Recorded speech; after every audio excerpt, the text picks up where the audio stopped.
If you felt your brain scrambling trying to figure the difference between AI and agentic AI, you are in the right place. From SaaS all the way to agents. I think India should be doing everything. I think India should be one of the leaders of the AI revolution. AI agents will enter the workforce this year. You now have a really solid understanding, probably more than 95% of the people out there, about this concept. The AI is the decision maker. Hey there folks, welcome back. You hear it everywhere now. AI agents, agentic AI. Sounds like something from the future, right? Maybe even a bit confusing. One minute it sounds super technical, the next people say, oh, it's just the AI that does things. Not very helpful if you really want to understand what makes them different from the AI we already use, like ChatGPT or Gemini. So here's the deal. In the next few minutes, aiming for to be under 8, we'll break down exactly what AI agents are, step by step, using a simple kitchen example. Ambitious, I know. No jargon, just clarity. We've divided this video into 3 levels. Let's get started with the very first one. Alright, level 1, basic AI or LLMs, large language models, right? Think of this as the talking recipe book. Imagine you've just started college, maybe living in a hostel for the very first time, and you have this amazing digital talking recipe book. It's loaded with thousands of recipes. You ask it one fine day, hey recipe book, how do I make a simple rice cake? That's your input. Instantly, it pulls up a great, easy to follow rice cake recipe. That's the output from its massive collection, the training data. Perfect for your first attempt. Similar to what we do when we put a prompt in Gemini or on ChatGPT. So far so good, right? It's simple, but here's the catch. Now what if you ask the recipe book, hey, do I actually have any basmati rice or onions in my kitchen right now? No answer. Metaphorically speaking, why? Because your current kitchen inventory wasn't part of the original book it learned from. It doesn't know your personal or real-time situation. The key things to remember about the basic AI or large language model, the talking recipe book in our case. Number 1, it knows a lot but only from its book, the training data, limited knowledge of the world right now. Number 2, it waits for you to ask specific questions and hence it's passive. It won't suggest a dinner idea based on what's actually in your kitchen. Just like you can ask a ChatGPT or a Gemini to tell you something based on a prompt, but it will only be limited to the answer from its training data. Now, how do we solve for this issue? And this is where level 2 comes in. Something called AI workflows. Let's understand what these are using the kitchen assistant example. Now, what if we give our AI specific instructions and maybe access to some of the tools like checking what's exactly in your kitchen? Think of this like having a very precise kitchen assistant. You don't just vaguely ask for food, you give specific instructions, a defined sequence of steps. For example, I asked this AI workflow, listen, first check the smart refrigerator inventory system, hinting to an API to confirm we have basmati rice. Second, follow the recipe card number 7 of a rice cake exactly. Third, use pressure cooker for exactly 2 whistles.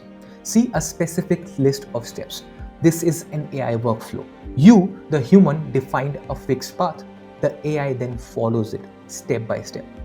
The AI can now access specific, maybe even live information like checking the refrigerator inventory because we gave it that tool, the API connection, and told it exactly when and how to use it. Fancy term alert, however, now. You might have heard of RAG, Retrieval Augmented Generation. Don't panic. In our example, it just means the AI is retrieving information. In this case, checking the kitchen inventory before generating the next step or confirming it can proceed. It's often a part of these workflows, right? But here's the key or the issue. It's still following your rigid plan. If recipe card number 7 uses a lot of butter, but you're trying to eat healthier, the assistant won't think, maybe I should use less butter or suggest a different recipe. Not at all. It sticks to your script. You are the director and the boss. But sometimes you don't want to be the one to take decisions always. And this is where agentic AI concept comes. Let's load level 3 right now, the star of the show, AI agents, and use the example of a creative chef. This is where the real magic would happen. Forget the specific recipe card that we discussed in level 2.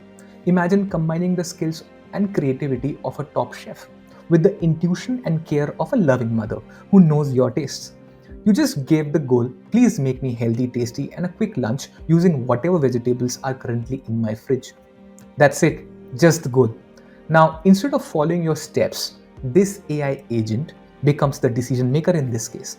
It starts thinking like a mother, knowing you prefer paneer over tofu and maybe less spice, combined with a chef's knowledge of how to creatively combine those specific vegetables. This is the huge difference. The AI agent reasons. It figures out the best strategy, the steps needed to achieve the goal. It thinks for itself. And then finally, it acts. In this case, it cooks using the tools available, maybe accessing that kitchen inventory, controlling smart appliances like an hour or timer, perhaps even searching online for a technique based on its own plan. And here's another cool part: iteration. The agent tastes the dish, observes the result or gets feedback. Maybe it thinks, the gravy is a bit thin, or oops, running low on onions. Let me adapt the recipe slightly. It can observe the outcome and iterate. Go back, tweak the plan, try a different approach, all without needing to guide every single micro step. Fancy term alert number two. You often hear the term React framework. Sounds complex. It's nothing really. It's just reason, think like a chef plus mother combo, act, do the cooking or task. That's the cool logo. Think, do, check, result, adjust, think, do until your delicious personalized lunch goal is met. So the AI agent gets a goal. It figures out the plan by reasoning, it uses tools by acting, and it can even course correct along the way by iterating. It has an autonomy, and voila, that's the agentic AI. Okay, let's recap super quick with our kitchen theme. What was it? Level 1, the basic AI, the LLM, in our case the talking recipe book, gives answers or recipes from its fixed book, which is the training data, needs your exact question or prompt every time, doesn't know your exact kitchen situation. Level 2, AI workflow, follows your specific recipe instructions exactly, can use tools like checking the fridge when told. You are the boss, however, in setting the exact path. And finally, level 3, AI agent. It's like the combination of top chef plus mother, gets a goal, maybe example, a tasty lunch. It decides the recipe, steps, uses kitchen tools, and adjusts as needed by iterating. And that's pretty much the core idea of AI agents. Of course, there's more nuances, different types of agents, but you've got the foundation, and that's a very strong foundation.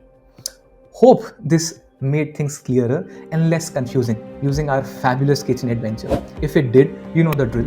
Hit that like button, subscribe if you haven't already, and maybe share it with a friend who's also scratching their head what really AI agents are. Let me know in the comments, what do you think about the task that you would want to probably automate using AI agent, or something that you are looking forward to carry on as a project. Thanks for watching, folks. Keep learning, stay curious, and I'll see you in the next video. Bye-bye.